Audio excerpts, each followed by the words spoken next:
That's it.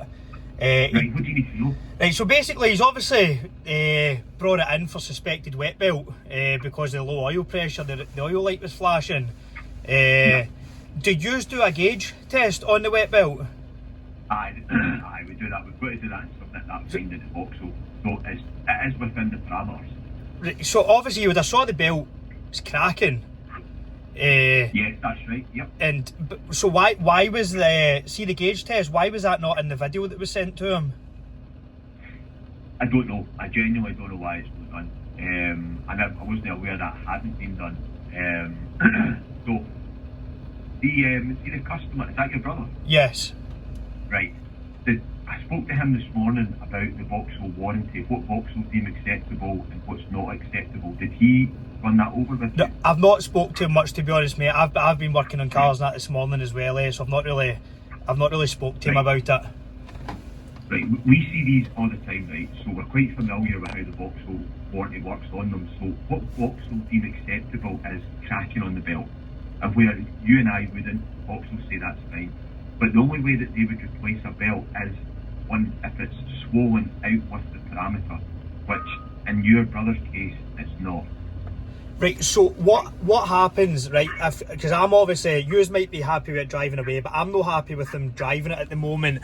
What happens if, so say he comes and gets the car tomorrow morning, we drive it through to my garage, I take the sump off, and the pickup strainer is full of wet belt basically. What happens in that situation?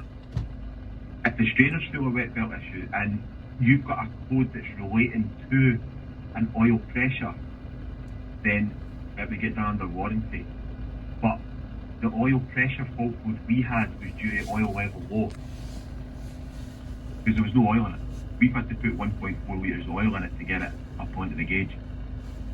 Right, okay, that's fine, but I mean, I'm just thinking, like, see if he brings it through to the garage tomorrow, we take the sump off, codes or not, if half the wet belt or parts of the wet belt are sitting in his pickup strainer, how would that not be covered under warranty when it's it's deteriorating?